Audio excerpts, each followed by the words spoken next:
আমন্ত্রণ বিরতিহীন সংবাদ রাত ৯টায় বাংলাদেশে। আপনাদের সঙ্গে আছি আমি সুমনা সিং। জাহিদ হোসেন। জানাবো বার্তাকক্ষের সর্বশেষ। ভারতের সেরাম থেকে কেনা ৩ কোটি করোনা টিকার ৫০ লাখ ডোজ দেশে ৪-৫ দিনের মধ্যে সব জেলায় পাঠাবে বেক্সিমকো।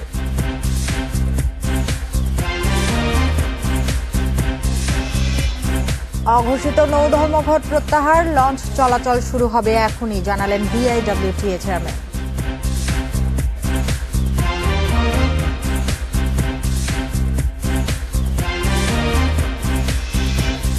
দেশ যাতে পুলিশি রাষ্ট্রে পরিণত না হয় সে বিষয়ে সতর্ক থাকতে হবে, কুষ্টিয়ার এসপিকে সতর্ক করল হাইকোর্ট।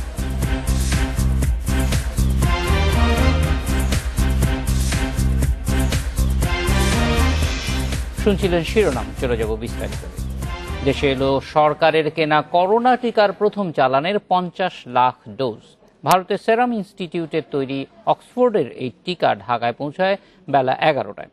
শাহজালাল আন্তর্জাতিক বিমানবন্দরে তা গ্রহণ করেন বেক্সিমকো ফার্মাসিউটিক্যালস লিমিটেডের ব্যবস্থাপনা পরিচালক নাজমুল হাসান পাপন। এ সময় তিনি জানান, সব প্রক্রিয়া শেষে আগামী ৪ থেকে ৫ দিনের মধ্যে নির্দিষ্ট তাপমাত্রায় দেশের সব জেলায় পৌঁছে দেওয়া হবে করোনার টিকা।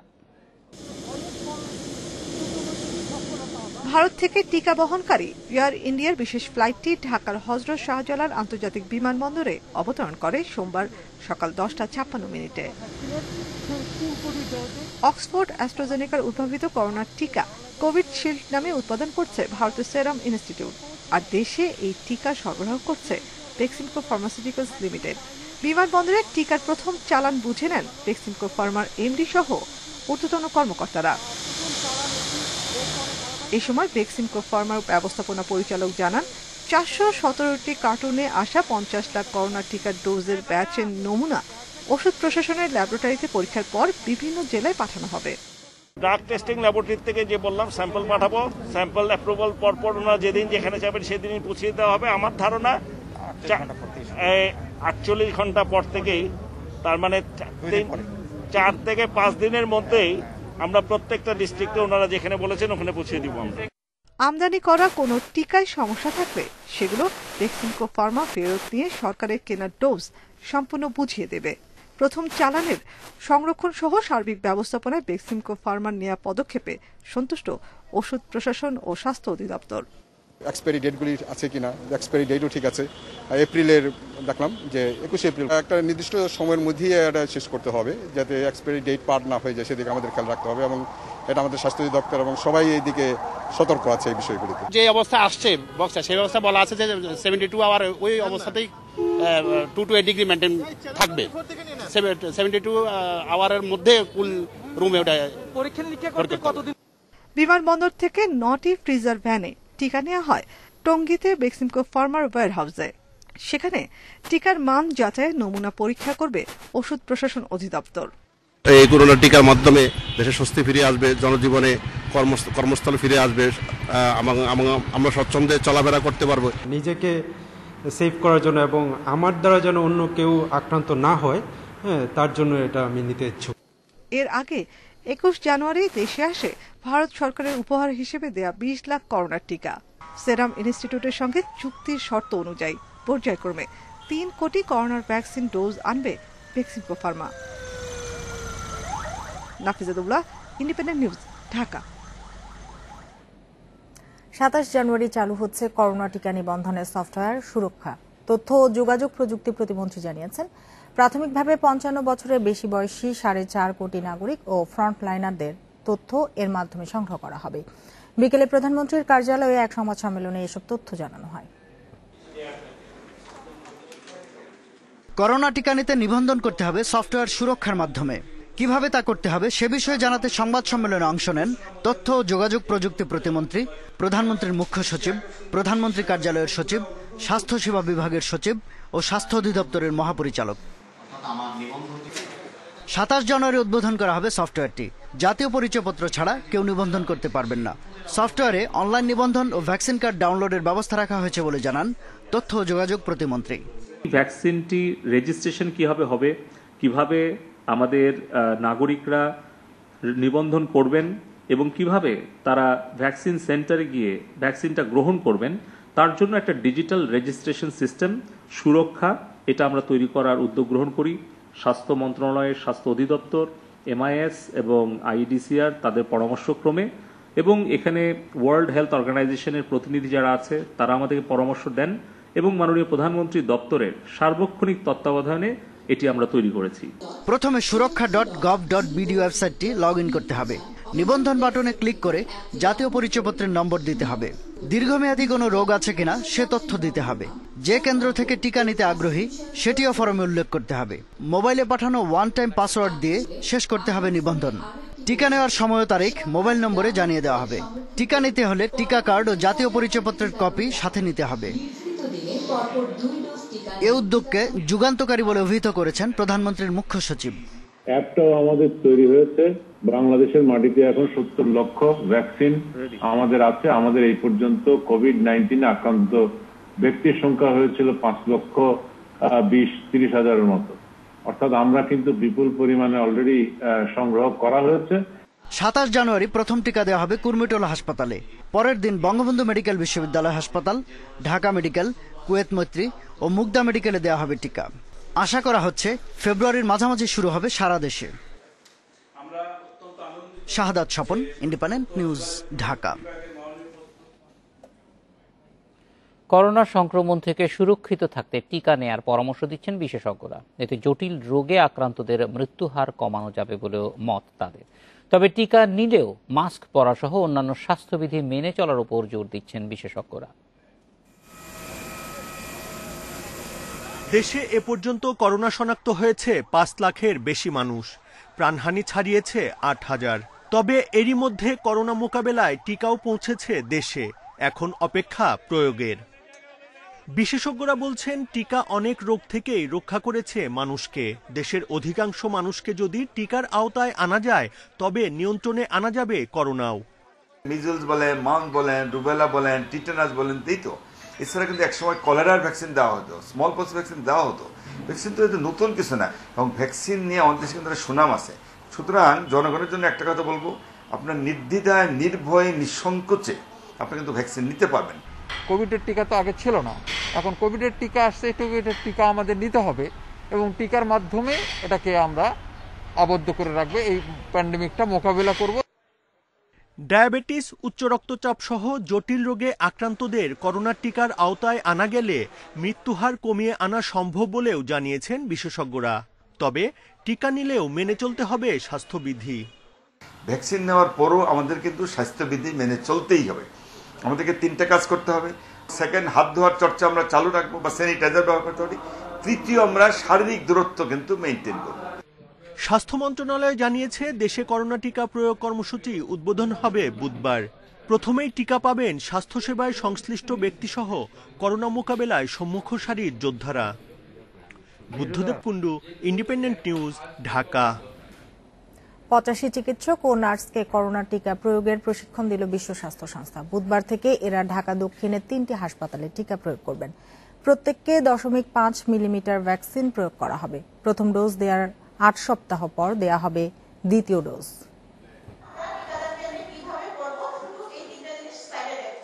বুধবার থেকে ঢাকার 5টি হাসপাতালে সকাল 8টা থেকে বিকাল 3টা পর্যন্ত করোনার টিকা দেয়া হবে। বঙ্গবন্ধু মেডিকেল বিশ্ববিদ্যালয়, ঢাকা মেডিকেল কলেজ এবং মুগদা হাসপাতালের 85 জন নার্স ও চিকিৎসক প্রশিক্ষণ নিয়েছেন। প্রাথমিকভাবে প্রতিটি হাসপাতালে 4 থেকে 8টি টিম টিকা প্রয়োগ করবে।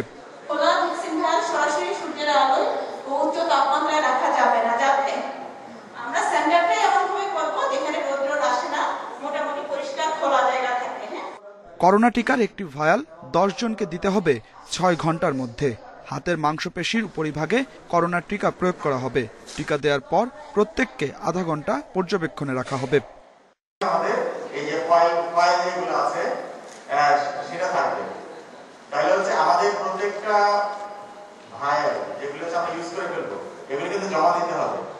ডিএসসিসির প্রধান স্বাস্থ্য কর্মকর্তা জানান, টিকা দেওয়ার পর পার্শ্ব প্রতিক্রিয়া মোকাবিলায় প্রস্তুত থাকবেন চিকিৎসক।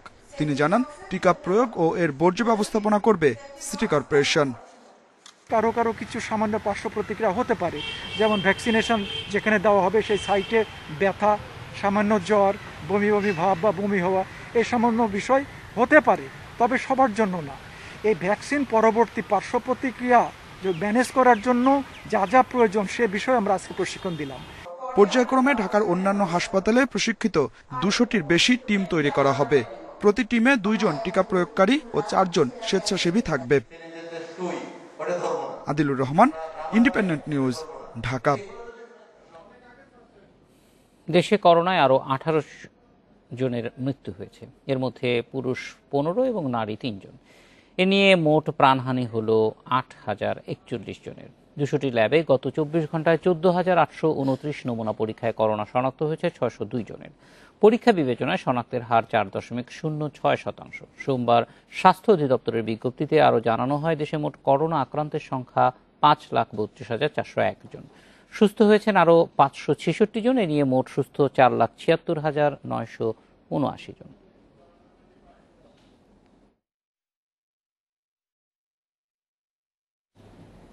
বিশ্বে একদিনে করোনায় 9,000 মানুষের মৃত্যু হয়েছে। নতুন শনাক্ত 4,30,000-এর বেশি। এ নিয়ে বিশ্বজুড়ে করোনায় মোট মৃত 21,37,000-এর বেশি। মোট আক্রান্ত 9,97,00,000 ছাড়িয়েছে।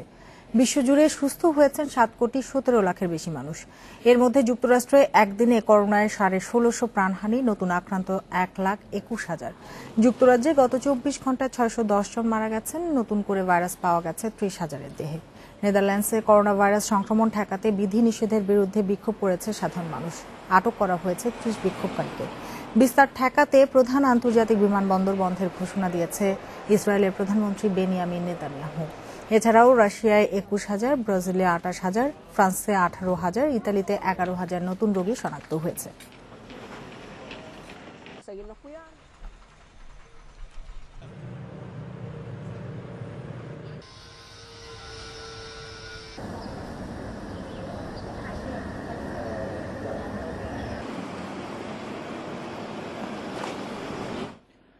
করোনার ভ্যাকসিন আশায় মানুষের মনোবল বাড়বে, দ্রুত ঘুরে দাঁড়াবে অর্থনীতি, মনে করেন জাতীয় রাজস্ব বোর্ডের এনবিআর চেয়ারম্যান আবু হেনা মোহাম্মদ রহমাতুল মুনিম। তিনি বলেন, অর্থনীতি ঘুরে দাঁড়ালে বাড়বে রাজস্ব আদায়ও। দুপুরে রাজধানীর সেগুনবাগিচা রাজস্ব ভবনে এক সংবাদ সম্মেলনে এসব কথা বলেন তিনি। এনবিআর চেয়ারম্যান জানান, অর্থ বছরের 6 মাসে রাজস্ব আদায় হয়েছে 1,10,500 কোটি টাকা। অর্থ বছরের প্রথম 6 মাসে রাজস্ব আয়ের লক্ষ্য ছিল 1,41,000 কোটি টাকা প্রায়। জাতীয় রাজস্ব বোর্ড এনবিআর এর হিসেবে আদায় হয়েছে 1,10,500 কোটি টাকা, যা গত অর্থ বছরের একই সময়ের চেয়ে 4.1% বেশি। তবে লক্ষ্যের চেয়ে প্রায় 30,000 কোটি টাকা কম। এনবিআর এর হিসেবে 6 মাসে ভ্যাট আদায় হয়েছে 42,500 কোটি টাকা, আয়কর 34,000 ও আমদানি শুল্ক 33,500 কোটি টাকা। গত বছর এই সময় আপনারা জানেন যে করোনা ছিল না, করোনার প্রভাব এই সময় আসেনি। গত বছর স্বাভাবিক অর্থনীতি ছিল। এবার এই করোনাকালীন স্থবির অর্থনীতির ভিতরেও আমাদের যে অর্জনটি, সেটি হচ্ছে আমাদের এই 3 বিভাগের কর্মকর্তাদের অক্লান্ত পরিশ্রমের ফসল। রাজস্ব আদায় আরো বাড়বে বলে মনে করেন এনবিআর চেয়ারম্যান। তিনি বলেন, করোনার ভ্যাকসিন আশায় মানুষের মনোবল বাড়বে, দ্রুত ঘুরে দাঁড়াবে অর্থনীতি, মনে করেন জাতীয় রাজস্ব বোর্ডের এনবিআর চেয়ারম্যান আবু হেনা মোহাম্মদ রহমাতুল মুনিম। তিনি বলেন, অর্থনীতি ঘুরে দাঁড়ালে বাড়বে রাজস্ব আদায়ও। দুপুরে রাজধানীর সেগুনবাগিচা রাজস্ব ভবনে এক সংবাদ সম্মেলনে এসব কথা বলেন তিনি। এনবিআর চেয়ারম্যান জানান, অর্থ বছরের 6 মাসে রাজস্ব আদায় হয়েছে 1,10,500 কোটি টাকা। অর্থ বছরের প্রথম 6 মাসে রাজস্ব আয়ের লক্ষ্য ছিল 1,41,000 কোটি টাকা প্রায়। জাতীয় রাজস্ব বোর্ড এনবিআর এর হিসেবে আদায় হয়েছে 1,10,500 কোটি টাকা, যা গত অর্থ বছরের একই সময়ের চেয়ে 4.1% বেশি। তবে লক্ষ্যের চেয়ে প্রায় 30,000 কোটি টাকা কম। এনবিআর এর হিসেবে 6 মাসে ভ্যাট আদায় হয়েছে 42,500 কোটি টাকা, আয়কর 34,000 ও আমদানি শুল্ক 33,500 কোটি টাকা। গত বছর এই সময় আপনারা জানেন যে করোনা ছিল না, করোনার প্রভাব এই সময় আসেনি। গত বছর স্বাভাবিক অর্থনীতি ছিল। এবার এই করোনাকালীন স্থবির অর্থনীতির ভিতরেও আমাদের যে অর্জনটি, সেটি হচ্ছে আমাদের এই 3 বিভাগের কর্মকর্তাদের অক্লান্ত পরিশ্রমের ফসল। রাজস্ব আদায় আরো বাড়বে বলে মনে করেন এনবিআর চেয়ারম্যান। তিনি বলেন, করোনার ভ্যাকসিন আসায় দ্রুত ঘুরে দাঁড়াবে অর্থনীতি। ভ্যাকসিন এসে গেছে এবং ভ্যাকসিন সহসাই দেওয়া শুরু হবে এবং মানুষের ভিতরে করোনা ভীতি দূর হবে, করোনার প্রকোপ কমে আসবে, দেশ স্বাভাবিক অর্থনীতিতে ফিরে আসবে এবং আমরা আমাদের এবারের যে টার্গেট সেই টার্গেট অ্যাচিভ করার পথে অনেক দূর অগ্রসর হতে পারবে। এনবিআর চেয়ারম্যান জানান, আমদানি রপ্তানি সহজ করতে অথরাইজড ইকোনমিক অপারেটর এইও সেবা চালু করা হয়েছে। তবে মাত্র 3টি প্রতিষ্ঠান এই সুবিধা নিয়েছে। কর ফাঁকির মানসিকতার জন্য অনেক প্রতিষ্ঠানই এই সেবা নিতে পারছে না। এটা তো আমাদের আলটিমেট টার্গেট হওয়া কথা, যে কারো জিনিসপত্র আমাকে পরীক্ষা করতে হয় না, কারণ সবাই জিনিসপত্র কোর্টে আসে, আমাকে তার প্রাপ্য আমার প্রাপ্য ডিউটি বুঝিয়ে দেয় এবং সুন্দর করে তার ইয়ার্ডে চলে যায়। এটা তো আমাদের আলটিমেট গোল হওয়া উচিত, আমরা তো সেটা চাই। কিন্তু সেই আস্থার জায়গাটা এখনো অর্জিত হচ্ছে না। এনবিআর চেয়ারম্যান জানান, ভোজ্য তেল আমদানিতে শুল্ক কমানোর পরিকল্পনা নেই। তেলের দাম বৃদ্ধিতে তেমন চাপ পড়বে না বলেও মন্তব্য করেন তিনি। 1 চামচ তেল দিয়ে যে রান্নাটা হয় সেই রুহুল আমিন, ইন্ডিপেন্ডেন্ট নিউজ, ঢাকা। বাণিজ্যিক অংশীদার চীনের সাথে বিনিয়োগ ও রপ্তানি আরও বাড়াতে আগ্রহী বাংলাদেশ। এ লক্ষ্যে চীনকে ব্যবসায়িক সুযোগ সুবিধা সহ নিরাপত্তা নিশ্চিত করা হবে বলে জানিয়েছেন প্রধানমন্ত্রীর বেসরকারি শিল্প ও বিনিয়োগ বিষয়ক উপদেষ্টা সালমান এফ রহমান। সোমবার চায়না বাংলাদেশ ইনভেস্টমেন্ট সামিটে অনলাইনে যোগ দিয়ে এ আশ্বাস দেন তিনি। চীন বাংলাদেশের অন্যতম বাণিজ্যিক অংশীদার। 2019-20 সালে দুই দেশের বাণিজ্যের পরিমাণ ছিল $1209 কোটি এবং সরাসরি বিনিয়োগ এসেছে $8 কোটি। তবে চীনের সাথে এখনও বাংলাদেশের বাণিজ্য ঘাটতি অনেক বেশি। 2019-20 সালে চীন থেকে বাংলাদেশে আমদানি হয়েছে $1,148 কোটি, কিন্তু এর বিপরীতে বাংলাদেশ চীনে রপ্তানি করেছে মাত্র $60 কোটি পণ্য। তবে বাণিজ্য ঘাটতি কমানো সহ দেশে চীনা বিনিয়োগ বাড়াতে চায় বাংলাদেশ। চায়না বাংলাদেশ ইনভেস্টমেন্ট সামিটে প্রধানমন্ত্রীর বেসরকারি শিল্প ও বিনিয়োগ বিষয়ক উপদেষ্টা সালমান এফ রহমান জানান, ভৌগোলিক অবস্থান, রাজনৈতিক অর্থনৈতিক স্থিতিশীলতা, কম উৎপাদন খরচ, শ্রমিক সুবিধা সহ বিভিন্ন ব্যবসায় বান্ধব নীতির জন্য এখন বাংলাদেশ বিনিয়োগের অন্যতম গন্তব্য। এদেশে চীনা নাগরিকদের নিরাপত্তাও সরকারের কাছে সর্বোচ্চ গুরুত্বপূর্ণ। 2041 সালের মধ্যে উন্নত দেশে উন্নীত হওয়ার লক্ষ্য রয়েছে সরকারের, যার জন্য সরকার প্রতিশ্রুতিবদ্ধ দীর্ঘমেয়াদী স্থিতিশীল বিনিয়োগের পরিবেশ তৈরি। এ লক্ষ্যে গেল বছর সরকার বিনিয়োগ আকর্ষণের জন্য ব্যবসা বাণিজ্যের নীতি অনেক পুনর্গঠন করেছে। দেশের বর্তমান বাণিজ্য ও বিনিয়োগ পরিবেশের অগ্রগতিকে ইতিবাচক হিসেবে দেখছে চীন, তাই আগামীতে বাণিজ্য সহযোগিতা বাড়াতে একসাথে কাজ করতে চায় দেশটি। চীনের প্রতি বাংলাদেশ সরকারের বরাবরই ইতিবাচক সমর্থন ও সহযোগিতা রয়েছে। বর্তমানে এখানে ব্যবসা করতে কোনো নীতিগত বাধা নেই, তাই ভবিষ্যতে বিনিয়োগ আকর্ষণ এবং পরিবেশ উন্নয়নে দুই দেশ যৌথভাবে কাজ করবে। বর্তমানে চীনের বাজারে দেশের ৮,২৫৬টি পণ্য শুল্কমুক্ত প্রবেশাধিকার পাচ্ছে। দেশটির সাথে বাণিজ্য ঘাটতি কমাতে শুল্কমুক্ত এই সুবিধাকে কাজে লাগানোর তাগিদ দিচ্ছেন বিশ্লেষকরা। কপ্তিয়া মুমতাহানা, ইন্ডিপেন্ডেন্ট নিউজ, ঢাকা। অঘোষিত নৌ ধর্মঘট প্রত্যাহার করা হয়েছে, শুরু হয়েছে লঞ্চ চলাচল, একথা জানিয়েছে বিআইডব্লিউটিএ চেয়ারম্যান। এর আগে বেলা 2টা থেকে সারা দেশে ধর্মঘট শুরু করেন যাত্রীবাহী লঞ্চের শ্রমিকরা। মেরিন আদালতে যাত্রীবাহী নৌযানের 2 মাস্টারের জামিন বাতিলের প্রতিবাদে ঢাকা, বরিশাল সহ দেশের সকল দূরপাল্লার নৌ রুটে ধর্মঘট শুরু করেন শ্রমিকরা। আকস্মিক ধর্মঘটের ঘোষণায় ভোগান্তিতে পড়েন যাত্রীরা। মেরিন আদালতে জামিন বাতিল হওয়া ওই 2 নৌ শ্রমিক হচ্ছেন ঢাকা বরিশাল রুটের অ্যাডভেঞ্চার 1 লঞ্চের মাস্টার জামাল হোসেন ও অ্যাডভেঞ্চার 9 লঞ্চের মাস্টার রুহুল আমিন। রাত 8টার দিকে শ্রমিক নেতাদের সাথে বৈঠকে বসে বিআইডব্লিউটিএ। বৈঠক শেষে যাত্রীদের ভোগান্তির কথা চিন্তা করে অঘোষিত ধর্মঘট প্রত্যাহার করা হয়। এ সময় যাত্রী ভোগান্তিতে দুঃখ প্রকাশ করেন শ্রমিক নেতারা। রাত 9:45 থেকেই বরিশাল, চাঁদপুর সহ সব রুটে লঞ্চ চলাচল শুরু হয়।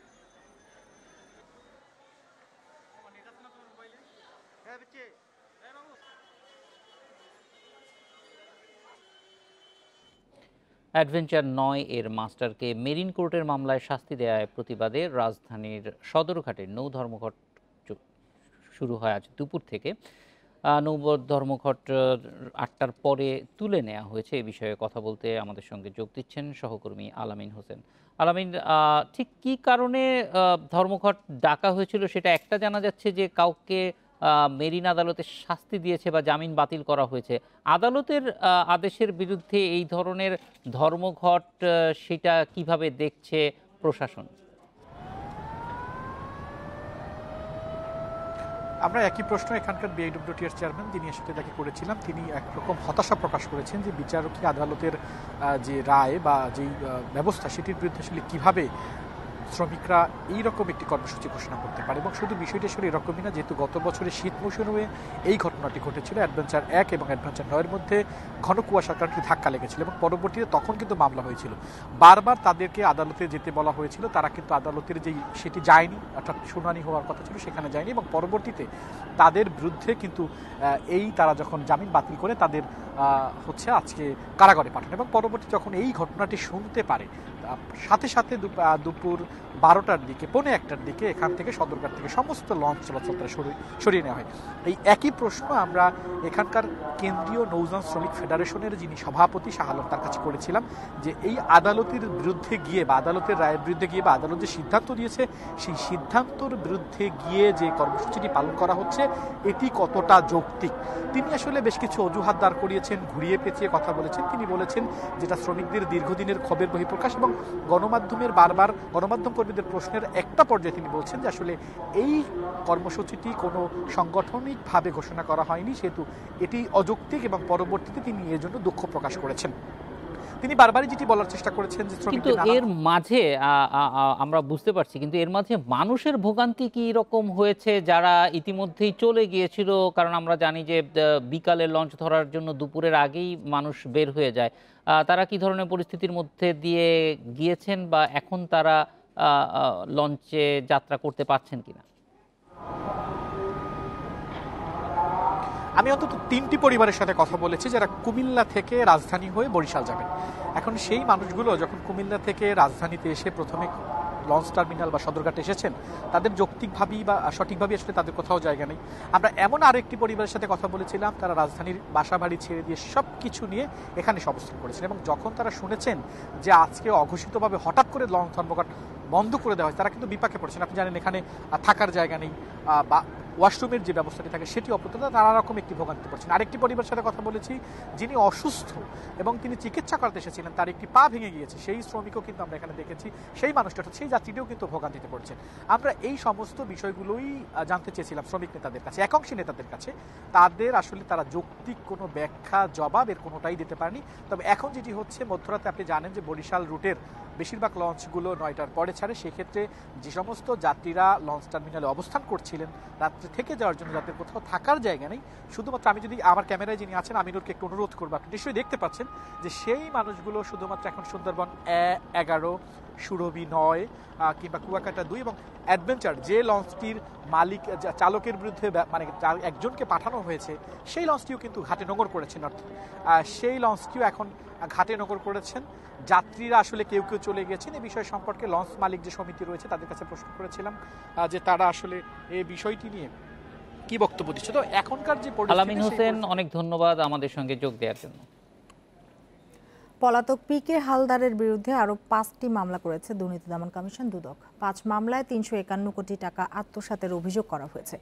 এসব মামলায় আসামি করা হয়েছে 33 জনকে। তাদের মধ্যে গ্রেপ্তার রাশেদুল হক ও উজ্জ্বল কুমার নন্দীকে 5 দিনের রিমান্ডে পাঠিয়েছে আদালত। মোট 3.5 কোটি টাকা আত্মসাৎ ও অর্থ পাচারের অভিযোগ পিকে হালদারের বিরুদ্ধে। দুদকের তথ্য অনুযায়ী এই টাকা আত্মসাতে তাকে সহায়তা করেছে 62 জন, যাদের মধ্যে বেশিরভাগই পিকে হালদারের আত্মীয় বা বিভিন্ন আর্থিক প্রতিষ্ঠানের কর্মকর্তা।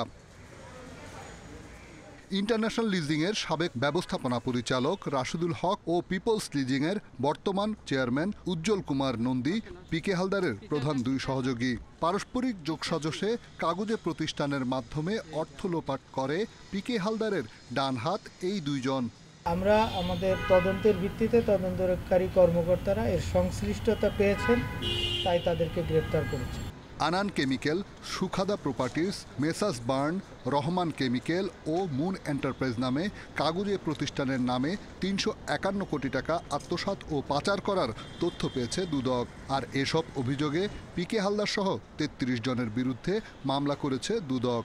সংশ্লিষ্ট কর্মকর্তা এবং বোর্ডের অন্যান্য সদস্যরা মিলে অসৎ উদ্দেশ্যে ক্ষমতার অপব্যবহারপূর্বক প্রতারণার মাধ্যমে অপরাধমূলক বিশ্বাস ভঙ্গ করে ভুয়া ও কাগজে প্রতিষ্ঠানের নামে টাকা বরাদ্দ নিয়েছেন।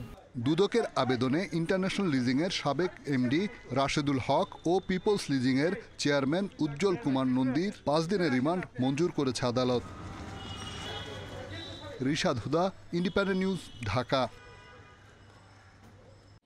আর্থিক প্রতিষ্ঠান People's Leasing and Financial Services এর ঋণ খেলাপি 280 জনকে 2 ভাগে বিভক্ত হয়ে হাজির হওয়ার নির্দেশ দিয়েছে হাইকোর্ট।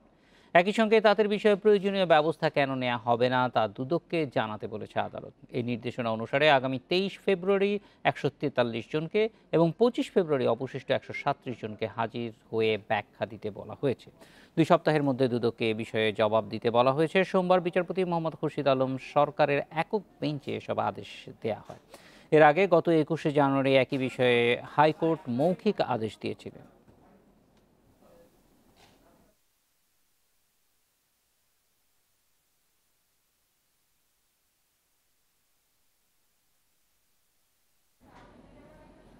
দেশ যাতে পুলিশি রাষ্ট্রে পরিণত না হয় সেদিকে নজর রাখতে বলেছে হাইকোর্ট। কুষ্টিয়ার ভেড়ামারায় সিনিয়র জুডিশিয়াল ম্যাজিস্ট্রেটের সঙ্গে পুলিশ সুপারের দুর্ব্যবহারের ঘটনায় আজ শুনানিতে পৌর নির্বাচনের প্রিজাইডিং অফিসারের নিরাপত্তা নিশ্চিতের নির্দেশও দেয় আদালত।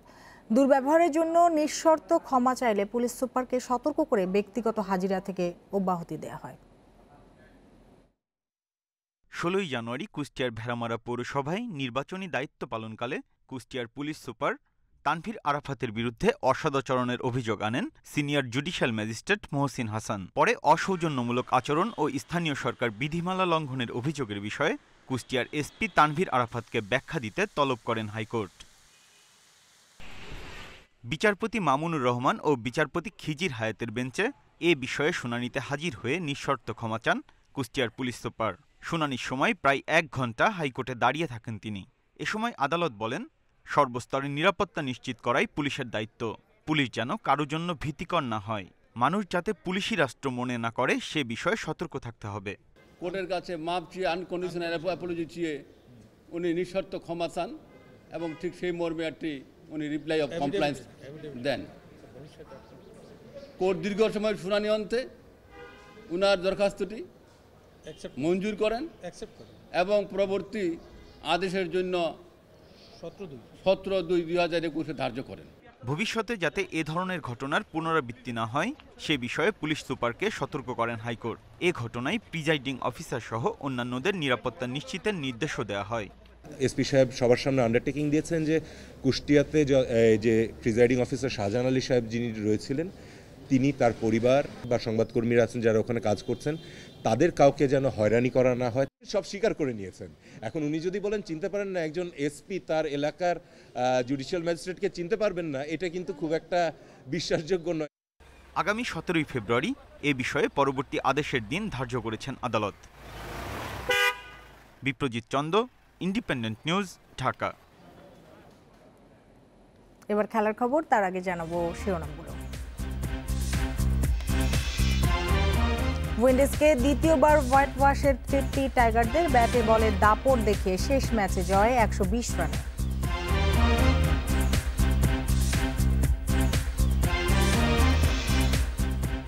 প্রত্যাবর্তনে অলরাউন্ড পারফরমেন্সে সিরিজ সেরা সাকিব, প্রথম মিশনে শতভাগ সফল অধিনায়ক তামিম।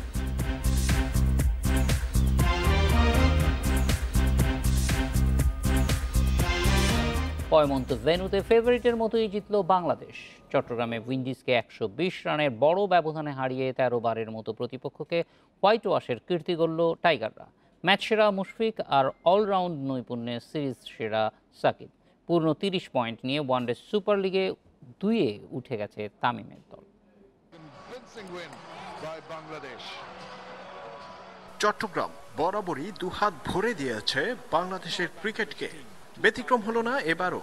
ক্যারিবীয়দের বিপক্ষে 120 রানে জয়ে এলো টাইগারদের 13তম হোয়াইট ওয়াশের কীর্তি। সামনে কি হবে পরে দেখা যাবে।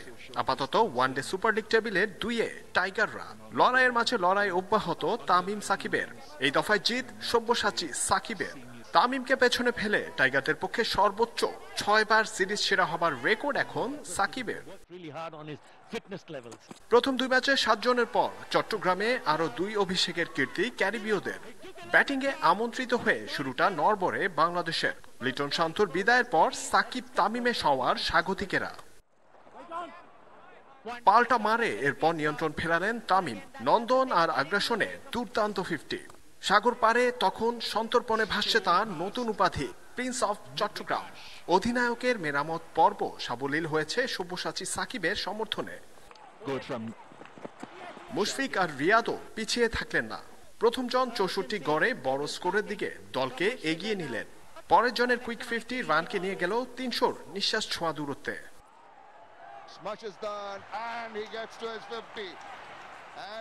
বড় টার্গেটে শুরুতে সাদা বলে ফিজ ঝড়ের মুখোমুখি অতিথিরা। ওটলি অ্যাম্ব্রিসের প্রতিরোধ যৎ সামান্য। মিরাজ সাকিবের ঘূর্ণিতে যথারীতি এলোমেলো মিডল অর্ডার। মাঝে ধাক্কা হয়ে এসেছে সাকিবের ইনজুরি, তবে সবকিছু ঠিকঠাক সামলে নিয়েছেন মিরাজ সাইফুদ্দিন। রভম্যান পাওয়েলের প্রতিরোধ শেষ হলে বাকি যা থাকে তা স্রেফ আনুষ্ঠানিকতা। অনেক প্রাপ্তির প্রথম সিরিজে অন্যরকম তৃপ্তি তামিমের। অধিনায়ক হিসেবে প্রথম পর্বে তার শতভাগ সাফল্য। সাগরিকায় টাইগারদের পুঁজি 297, তার মধ্যে 243 অর্থাৎ প্রায় 82% রান এসেছে পঞ্চপাণ্ডবদের অবশিষ্ট 4 জনের সৌজন্যে। তুলনায় সিরিজ জুড়ে ধারাবাহিক ছিল বোলাররা, কিন্তু সেটা তো যথেষ্ট নয়। চ্যাম্পিয়ন হতে হলে চ্যাম্পিয়নের মতোই খেলতে হবে 3 ডিপার্টমেন্টে। ভিশন 2023 অন্তত তেমনটাই দাবি করছে। Zahirul Islam, Independent News, Chittagong. দীর্ঘ বিরতির পর ফিরেই স্বমহিমায় সাকিব আল হাসান। ক্যারিবীয়দের বিপক্ষে লড়াই বলতে গেলে একতরফা হয়ে গেছে সাকিব দুটিতে। আর অধিনায়কত্ব পর্বে শতভাগ সাফল্য তামিম ইকবালের। ব্যাট হাতেও রেখেছেন গুরুত্বপূর্ণ অবদান। সাকিব আল হাসান। মহামারীতে বিরতি পড়েছে সবার, তবে সাকিবের বিরতি আরো দীর্ঘ। কিন্তু যেখানে শেষ যেন সেখান থেকেই শুরু। সে কারণেই তিনি বাংলার ক্রিকেট রাজপুত্র। রাজসিক ভঙ্গিতে এলেন, জয় করলেন হারানো মসনদ। মিরপুরে প্রথম ওয়ানডেতে ব্যাটিংয়ে ব্যর্থ হলেও বল হাতে 4 উইকেট। দ্বিতীয় ম্যাচে 2 উইকেটের পাশাপাশি অপরাজিত 43 রান। আর শেষটায় ব্যাটে ধরা দিল 50। তবে বোলিং এর সময় কুচকিতে আঘাত পেয়ে মাঠ ছেড়ে যাওয়ায় কিছুটা দুশ্চিন্তা তৈরি হয়েছে। কোচিং স্টাফ আমাকে অনেক সাহায্য করেছে, ওদের জন্য আমার এই সাফল্য এসেছে। সময়ের সাথে মানিয়ে নিতে পেরেছি বলে ভালো লাগছে। যে ব্যথা পেয়েছি এখন বুঝতে পারছি না, তবে 24 ঘন্টা পর জানা যাবে অবস্থা কি। সাকিবের মতোই আলোচনার বাইরে রাখা কঠিন তামিমকে আনুষ্ঠানিক অধিনায়কত্বের শুরুতেই 100-তে 100 ব্যাট হাতেও টাইগারদের সামনে থেকে নেতৃত্ব দিয়েছেন ড্যাশিং ওপেনার। 3 ম্যাচে 250-তে তার অবদান 158। সবার ভালো করার ক্ষুধা দেখে আমি খুশি। সর্বোচ্চ দিয়ে খেলার চেষ্টা করেছে সবাই। এভাবে ফিরতে পেরে ভালো লাগছে, যা পরের মিশনে কাজে দেবে। ভালো কিছু পেসার এসেছে যারা বড় ম্যাচ জিততে সাহায্য করতে পারবে। 3 ম্যাচেই প্রত্যাশা মিটিয়েছেন মুস্তাফিজ। নতুন পরিকল্পনায় সামনে থেকে নেতৃত্ব দিয়েছে পরীক্ষিতরা, কিন্তু সফল হয়নি। 3-এ শান্তকে নিয়ে ধরাবাজি। আবার দুর্বল প্রতিপক্ষ পেয়েও লিটনের ব্যাট কথা বলেনি। সাথে সৌম্যকে পুরো সিরিজে কিছুই করতে হয়নি। সব মিলিয়ে হোয়াইট ওয়াশের সাফল্যে মোড়া সিরিজেও কিছু অপ্রাপ্তি থেকেই গেল। Zahirul Islam, Independent News, Chattogram. FIFA ranking থেকে বাদ পড়লেও নারী ফুটবল নিয়ে বড় পরিকল্পনায় এগুচ্ছে বাফুফে, জানিয়েছেন সভাপতি কাজী সালাউদ্দিন। র্যাঙ্কিংয়ে ফিরতে আন্তর্জাতিক ম্যাচ আয়োজনের চেষ্টা চলছে জানিয়েছেন তিনি। তবে কোনো দেশ রাজি না হয় ফেব্রুয়ারিতে সম্ভাবনা কম বলছেন women's wing chairman Mahfuza Akter Kiron. ফুটবলের নেশায় বাবা মা পরিবার থেকে দূরে বাংলাদেশ ফুটবল ফেডারেশনের ভবনেই মারিয়া সানজিদা তহুরাদের বসবাস। তাদের নিয়ে বাফুফের দীর্ঘমেয়াদী ক্যাম্প চলে বছর জুড়ে। পরিবারের কাছে যাওয়া হয় কালে ভদ্রে। সেই দূরত্ব ঘুচাতেই বাফুফের প্যারেন্টস ডে প্রোগ্রাম। আপনজনদের সান্নিধ্য পেয়ে উচ্ছ্বসিত সবাই। আমরা যেভাবে ওদেরকে দেখে রাখছি, ওনারা কি এতে সন্তুষ্ট আছেন নাকি? তো আর ওনাদের সাথে পরিচয় করার, আর ফিউচারে যে আমরা আরও 3-4 বছর নিয়ে যে প্রোগ্রাম করব, এই পারমিশনটা ওনাদের থেকে নেওয়ার। আমরা আসার পরপরই সকল মেয়েরা এই যে আমাদেরকে এসে আঙ্কেল কেমন আছেন, এটা কিন্তু আসলে আমার জন্য অনেক বড় ব্যাপার। খুবই ভালো লেগেছে, অনেকদিন পরে বাবা মাকে দেখতে পাচ্ছি। প্রত্যাশা করি মেয়ে এই খেলার মাধ্যমে লেখাপড়া যাতে ঠিকভাবে চালিয়ে যেতে পারে এবং বড় কিছু দেশের জন্য করতে পারে। আয়োজনটা করছে তারা আমাদের জন্য, ভাবছে যে আমরা এখানে আসছি অনেক দিন হয়ে গেছে, বাবা মার সাথেও আমাদের দেখা সাক্ষাৎ কথাবার্তা হয় না, তো এটার মাধ্যমে তারাও আমাদের মা বাবার সঙ্গে আলাপ আলোচনা করেছে, আমাদেরও মা বাবার সাথে দেখা হয়েছে, তো সবকিছু মিলে অনেক ভালো লাগছে।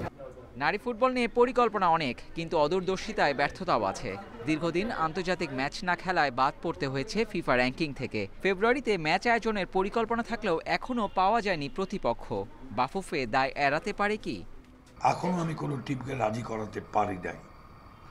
তারপরে বলছি দরকার আমরা যে খেলবো ওইটাও ওই পজিশনে আসে নাই, তো একটু ধৈর্য ধরেন, আমরা চেষ্টা করতেছি, আশা করি 1-1.5-2 বছরের মধ্যে একটা ফল পাবো। 18টা দেশকে ইনভাইটেশন পাঠানো হয়েছে, কিন্তু এখনো পর্যন্ত আমরা কোথাও থেকে কোনো রেসপন্স পাইনি।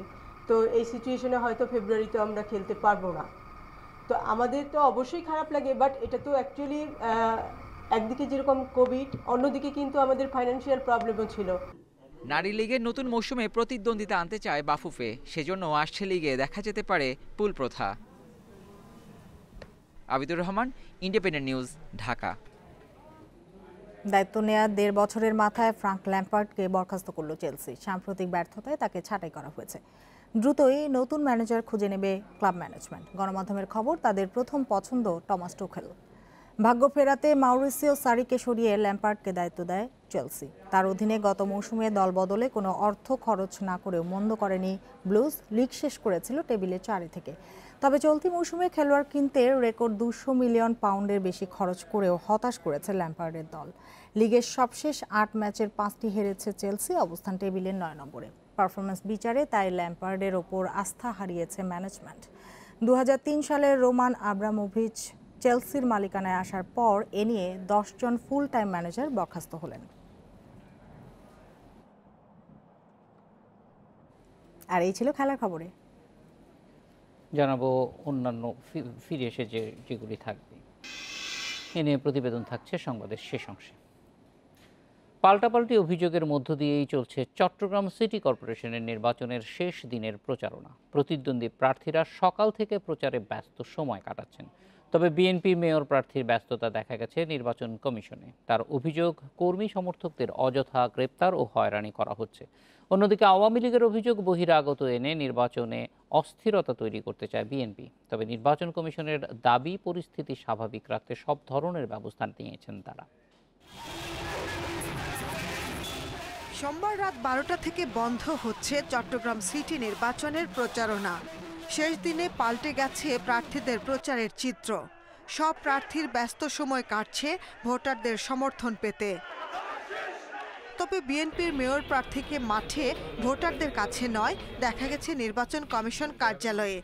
এর আগে সংবাদ সম্মেলন করে গণমাধ্যম কর্মীদের তিনি জানান, গত 7 দিন ধরে তার দলের নেতা কর্মীদের গ্রেপ্তার করছে পুলিশ। তাদের মুক্তি না দিলে নির্বাচন কমিশনের সামনে অবস্থান নেয়ার হুঁশিয়ারি দেন তিনি। ইসি এবং প্রশাসনকে আমরা বলতে চাই, আর 2 দিন সময় আছে। নির্বাচনকালীন সময়ে যে মামলাগুলো দিয়ে তাদেরকে হয়রানি করছেন, তাদেরকে অ্যারেস্ট করছেন, এই মামলাগুলো অবিলম্বে প্রত্যাহার করতে হবে। বিএনপির এই অভিযোগ খতিয়ে দেখা হচ্ছে বলে জানিয়েছেন রিটার্নিং কর্মকর্তা। তবে অযথা কাউকে গ্রেপ্তার করা হচ্ছে না বলে দাবি করেছেন তিনি। গ্রেপ্তারের যে বিষয়টা এসেছে, গ্রেপ্তার শুধু কিন্তু এক পক্ষের হয়নি, সকল পক্ষের লোকদেরকে আমরা গ্রেপ্তার করেছি যারা ফৌজদারি অপরাধ করেছে। আমরা কাউকেই কিন্তু ছাড় দিইনি। এদিকে আওয়ামী লীগ প্রার্থীর পক্ষে প্রচারের শেষ দিনেও মাঠে আছেন অভিনয় শিল্পীরা। নগরীর বিভিন্ন এলাকায় গিয়ে নৌকার পক্ষে ভোট চেয়েছেন তারা। আলহাজ রেজাউল করিমের পক্ষে বিপুল মানুষের এই যে উচ্ছ্বাস দেখে মনে হচ্ছে যে আমরা বিপুল ভোটে জয়যুক্ত হব। চট্টগ্রামবাসীকে অসংখ্য ধন্যবাদ। আপনারা নৌকায় ভোট দিবেন, সারাদিন জয়যুক্ত করবেন তাকে। আওয়ামী লীগ নেতাদের অভিযোগ, আশপাশের জেলা থেকে দাগি ও নাশকতার মামলার আসামিদের এনে অস্থিরতা তৈরি করতে চায় বিএনপি। যে নির্বাচনগুলোতে তাদের প্রার্থী বিজয়ী হচ্ছে, তো সেখানে কি তারা ওইখানে প্রত্যাখ্যান করছে? তারা তো করেনি। তারা বিজয়ী হলে তখন এটা তারা নিশ্চুপ থাকেন, আর পরাজিত হলে নির্বাচনটাকে প্রশ্নবিদ্ধ করার জন্যই, মানুষকে বিভ্রান্ত করার জন্যই তারা এই ধরনের অভিযোগের পর অভিযোগ করে থাকেন। ইভিএমে ভোট দেওয়ার প্রক্রিয়া ভোটারদের দেখাতে সকালে 735টি কেন্দ্রে মক ভোটিং কার্যক্রম চালিয়েছে ইসি, যদিও তাতে ভোটারদের আগ্রহ ছিল না বললেই চলে। Independent News desk. Chattogram city নির্বাচনে জনগণ যাকে খুশি তাকে ভোট দেবে, সরকার কোনো ধরনের হস্তক্ষেপ করবে না বলে জানিয়েছেন আওয়ামী লীগের সাধারণ সম্পাদক ওবায়দুল কাদের। সকালে তার সরকারি বাসভবনে নিয়মিত ব্রিফিংয়ে এসব কথা বলেন তিনি। ওবায়দুল কাদের বলেন, অবাধ ও নিরপেক্ষ নির্বাচন অনুষ্ঠানে স্বাধীন ভূমিকা পালনে নির্বাচন কমিশনকে সম্পূর্ণ সহযোগিতা দেবে সরকার। শেখ হাসিনা সরকার ক্ষুধা ও দারিদ্র্যমুক্ত বাংলাদেশ প্রতিষ্ঠায় অবিরাম পরিশ্রম করছেন উল্লেখ করে আওয়ামী লীগের সাধারণ সম্পাদক বলেন, এদেশের রাজনীতিতে সততার অনন্য নজির বঙ্গবন্ধু পরিবার। আন্দোলন মিছিলের নামে জনগণের সম্পদ পুড়িয়ে দেয়া কোনো শান্তিপূর্ণ আন্দোলন হতে পারে না বলেও জানান সড়ক পরিবহন ও সেতুমন্ত্রী।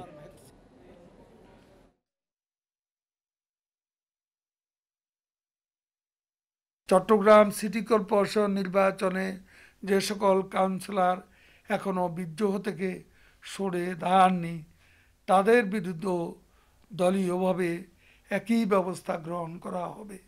তারাও ভবিষ্যতে শুধু মনোনয়ন নয়, দলেরও কোনো গুরুত্বপূর্ণ পদ পাবেন না। শীতের প্রকোপ বাড়ায় কম আয়ের শীতার্ত মানুষদের মাঝে শীত বস্ত্র বিতরণ শুরু করেছে ঢাকা দক্ষিণ সিটি কর্পোরেশন। ভার্চুয়ালি এ কার্যক্রমের উদ্বোধন করেন মেয়র শেখ ফজলে নূর তাপস। সোমবার বিকেলে 59 নম্বর ওয়ার্ড থেকে শীতবস্ত্র বিতরণ শুরু করেন কাউন্সিলর আকাশ কুমার ভৌমিক। ওয়ার্ডের 6300 দরিদ্র মানুষকে কম্বল দেওয়া হয়। অনুষ্ঠানে মেয়র তাপস জানান, পর্যায়ক্রমে 75টি ওয়ার্ডে 100 জন কাউন্সিলরের মাধ্যমে 30,000 কম্বল বিতরণ করা হবে। সপ্তাহব্যাপী চলবে এই কার্যক্রম। তিনি জানান, শীতে কেউ কষ্ট পাবে না। ঢাকাবাসীর সাথে উন্নত ঢাকা গড়ে তুলতে কাজ করছে ডিএসসিসি।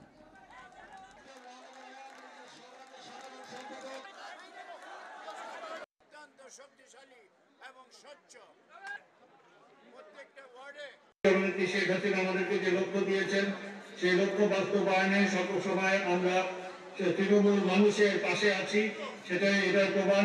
আমরা ঢাকা দক্ষিণ সিটি কর্পোরেশনের আওতায় 75টা ওয়ার্ডে আমরা শীতার্ত মানুষের পাশে দাঁড়িয়ে আমরা কম্বল বিতরণ করব। 2020 সালের বাংলা একাডেমি সাহিত্য পুরস্কার প্রাপ্ত 10 কবি লেখকের নাম ঘোষণা করা হয়েছে। আজ এক সংবাদ সম্মেলনে বাংলা একাডেমির মহাপরিচালক হাবিবুল্লাহ সিরাজি এই ঘোষণা দেন। তিনি জানিয়েছেন, 18 মার্চ বইমেলার উদ্বোধনী অনুষ্ঠানে প্রধানমন্ত্রী শেখ হাসিনা পুরস্কার প্রদানের জন্য যুক্ত হবেন।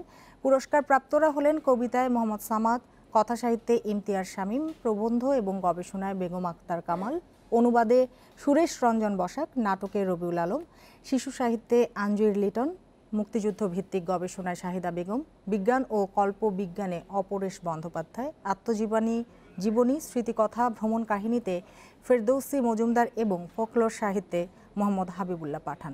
1960 সাল থেকে এ পর্যন্ত 3 শতাধিক লেখক এ পুরস্কারে ভূষিত হয়েছেন।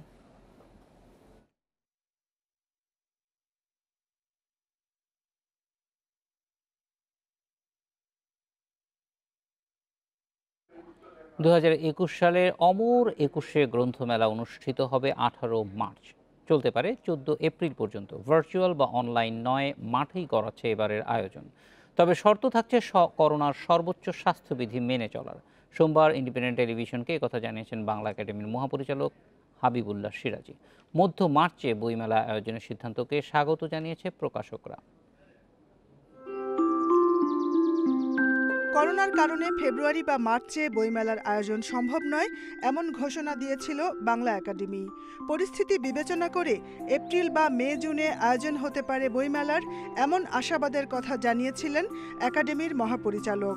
তবে স্বাস্থ্যবিধি নিশ্চিত করেই 18 মার্চ বইমেলার আয়োজন করা হবে বলে জানিয়েছেন তিনি। আগামী 18 মার্চ থেকে অমর 21শে বইমেলা 2021 অনুষ্ঠিত হবে। এ বিষয়ে আমরা স্বাস্থ্যবিধি মেনে যথাযথভাবে বইমেলার শুরু করতে পারবো বলে আশা করছি। বইমেলা আয়োজন নিয়ে দ্রুতই একাডেমির সঙ্গে বৈঠক করবেন বলে জানিয়েছেন প্রকাশকরা। বসে কথাবার্তা বলে পর্যালোচনা করে বইমেলা কতদিন হবে সে বিষয়টি আমাদের নির্ধারণ করতে হবে। বইমেলা 1 মাসই হতে হবে সেরকমও যেরকম কোনো বিধিনিষেধ নেই, আবার 1 মাসের কম কেন হবে সেটার জন্য একটা যুক্তি আমাদের লাগবে এবং এরপরেই আমরা ঘোষণা দেওয়ার ব্যবস্থা করব। মেলা কতদিন চলবে তা এখনো ঠিক না হলেও একাডেমির মহাপরিচালক জানান 14 এপ্রিল পহেলা বৈশাখ পর্যন্ত বইমেলার আয়োজন করার ইচ্ছে আছে। এটা নিয়ে আপত্তি উঠলে রমজান মাস শুরুর আগের দিন মেলার সমাপ্তি হতে পারে। Jahanara Parvin, Independent News, Dhaka. এ ছিল বিরতিহীন রাত 9টায় বাংলাদেশে। ইন্ডিপেন্ডেন্ট টেলিভিশনের সব খবর আরো বিস্তারিত জানতে চোখ রাখুন ফেসবুক, ইউটিউব এবং টুইটারে। ধন্যবাদ সবাইকে এতক্ষণ সাথে থাকার জন্য।